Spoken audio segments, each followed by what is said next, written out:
La diatermia consiste en conseguir una estimulación de la piel a través de 3 efectos, que serían el atérmico, el térmico y el hipertérmico. Estos 3 efectos provocarían una estimulación del sistema sanguíneo y del sistema linfático. En la diatermia, el primer paso que haríamos es poner una plancha para conseguir el retorno de nuestro electrodo.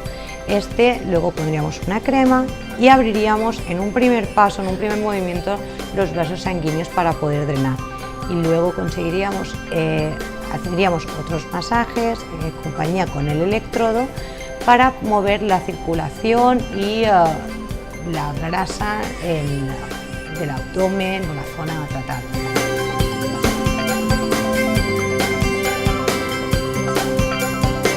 El Lavatron 250, lo bueno que tiene es que podemos tocar al paciente. Antes no podíamos tocar al paciente, nos daba una corriente. Ahora con Lavatron 250 tenemos un contacto mayor con el paciente, lo que hace que un tratamiento sea mucho más agradable.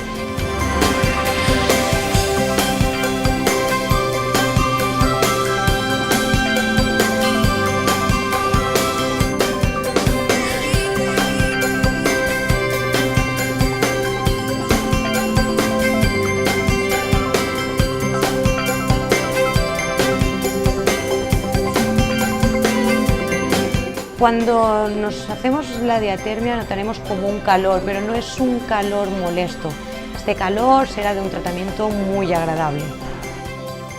La diatermia es recomendable en prácticamente todas las zonas del cuerpo. Hay tratamientos faciales, corporales, tratamientos de cicatrices, tratamientos postquirúrgicos, por el tema de drenar y ayudar a drenar después de una cirugía. Es un tratamiento muy aconsejable.